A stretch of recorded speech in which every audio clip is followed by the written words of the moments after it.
BJP ने आपको चाहे थोपा या बनाया है, चौधरी भजन लाल जी सम्मानित व्यक्ति को के आगे जी या चौधरी लगाना उचित समझा नहीं आपने। यही लड़ाई थी कुलदीप बिश्नोई की कि मोहनलाल बड़ौली ने जी या चौधरी नहीं लगाया, लेकिन खुद भी भूल गए।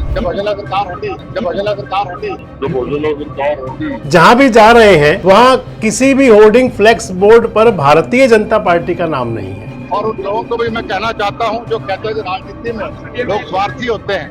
हरियाणा जो मेरे साथियों से मिलकर देखे 30 साल हो गए हमारी सरकार जब भजन लाल सरकार होती।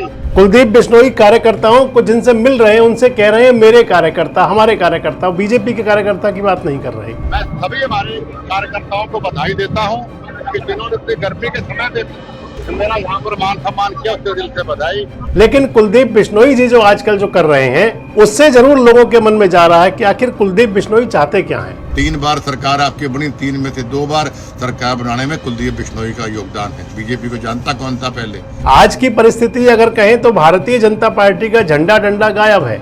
कुलदीप बिश्नोई जा रहे हैं लोगों के बीच में और अपने कार्यकर्ताओं से मिल रहे हैं।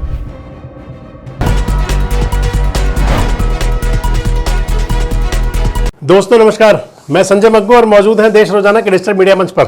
आपसे बात करने चला हूं हरियाणा की सियासत को लेकर, और हरियाणा की सियासत के अंदर भी खासकर एक वो राजनीति जो पिछले लगभग 6-7 महीने से उफान पर रही है।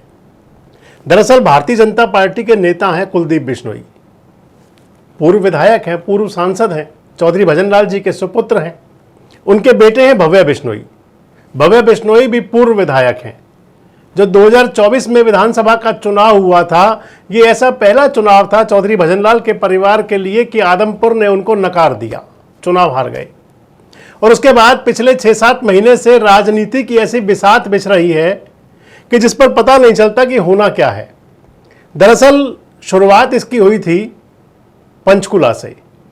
पंचकुला में चुनाव था नगर निगम का, और मेयर पद के लिए जो कैंडिडेट थे उनका नॉमिनेशन हो रहा था।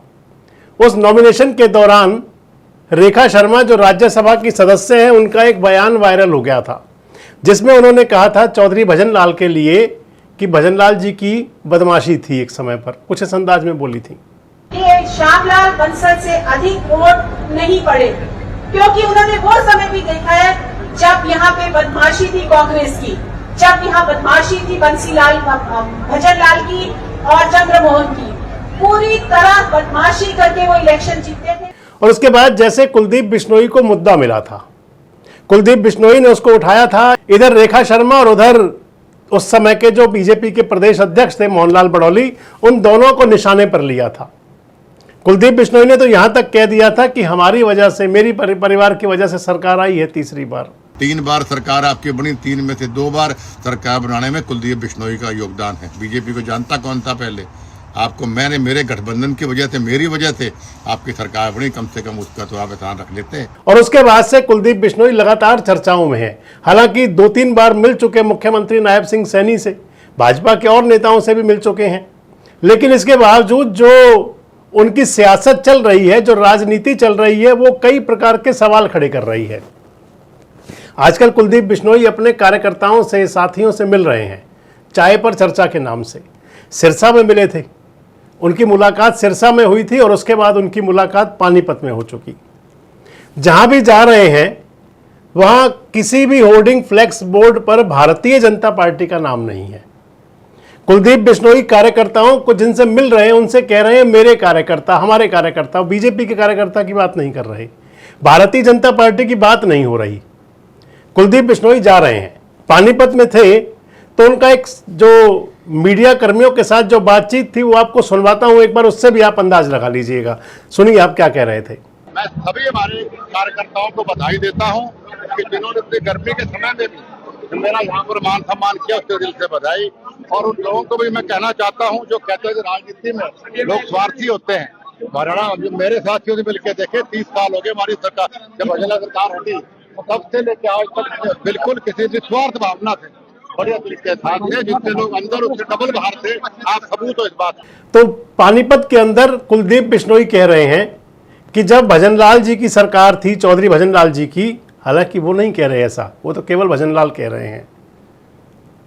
यही लड़ाई थी कुलदीप बिश्नोई की कि मोहनलाल बड़ौली ने जी या चौधरी नहीं लगाया, लेकिन खुद भी भूल गए, शायद भूल गए होंगे, भावावेश में भूल जाता है आदमी।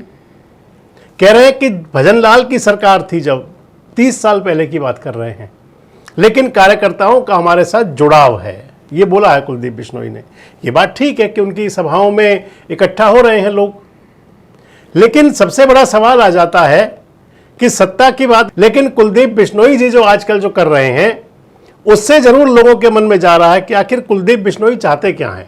91 से 1996 तक की थी, 1996, उस समय वो मुख्यमंत्री हुआ करते थे। तो पहले बात कुलदीप बिश्नोई की, 1996 से लेकर 2026 तक कुलदीप बिश्नोई जी खुद सांसद भी रहे, विधायक भी रहे। सांसद जनहित कांग्रेस से भी रहे और विधायक जनहित कांग्रेस से भी रहे, सांसद कांग्रेस पार्टी से भी रहे। इधर जनहित कांग्रेस का गठन भी हुआ, हरियाणा जनहित कांग्रेस भी बनी। कुलदीप बिश्नोई जी की धर्मपत्नी रेणुका बिश्नोई भी विधायक बनी एक बार, हांसी से। सभी नेता जो हैं परिवार के अंदर सबको स्थान मिला। चौधरी भजनलाल जी का देहावसान भी हुआ। भव्य बिश्नोई भी राजनीति में आए। भव्य बिश्नोई को पहले कांग्रेस पार्टी ने अपना कैंडिडेट बनाया लोकसभा का चुनाव हारे भव्य बिश्नोई, तीसरे स्थान पर रहे। और उसके बाद में क्योंकि कुलदीप बिश्नोई विधायक थे, कुलदीप बिश्नोई कांग्रेस छोड़ करके, विधायकी छोड़ करके भाजपा में आए, उपचुनाव हुआ और उपचुनाव में भव्य बिश्नोई चुनाव जीते। लेकिन 2024 में भव्य जी विधानसभा का चुनाव भी हार गए। चौधरी भजनलाल का जो सियासी विरासत है वो एक तरह से सूनी हो गई। अब जब से ये बात चली थी पंचकुला वाली, उसके बाद से कुलदीप बिश्नोई का मैं आपको बता रहा था कि डैमेज कंट्रोल बीजेपी ने तो कर लिया अपनी तरफ से, लेकिन कुलदीप बिश्नोई जी जो आजकल जो कर रहे हैं उससे जरूर लोगों के मन में जा रहा है कि आखिर कुलदीप बिश्नोई चाहते क्या हैं।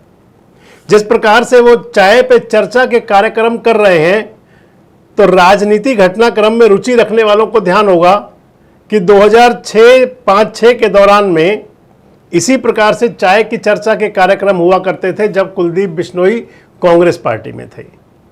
कांग्रेस पार्टी के कुलदीप बिश्नोई उस दौरान सांसद हुआ करते थे। इधर चौधरी भजनलाल जी को मुख्यमंत्री नहीं बनाया था कांग्रेस पार्टी ने 2005 में, तो फिर नाराजगियां शुरू हुई थी। चौधरी भजनलाल भी और कुलदीप बिश्नोई भी चाय पे चर्चा का इनाम हुआ करता था जब जाते थे लोगों के बीच में, तब कांग्रेस का झंडा डंडा गायब था। आज की परिस्थिति अगर कहें तो भारतीय जनता पार्टी का झंडा डंडा गायब है। कुलदीप बिश्नोई जा रहे हैं लोगों के बीच में और अपने कार्यकर्ताओं से मिल रहे हैं। अब सवाल कई खड़े होंगे, अगर कुलदीप बिश्नोई भारतीय जनता पार्टी का सिंबल नहीं लगा रहे, झंडा डंडा नहीं लगा रहे, तो फिर क्या उनके मन में कुछ और चल पक रहा है? क्योंकि कुलदीप बिश्नोई तो कह चुके हैं कि पूरे हरियाणा के अंदर चौधरी भजनलाल की विचारधारा के लोग हैं जो उनको पसंद करते हैं। तो क्या इस चाय पे चर्चा के नाम पर उनको इकट्ठा कर रहे हैं कुलदीप बिश्नोई?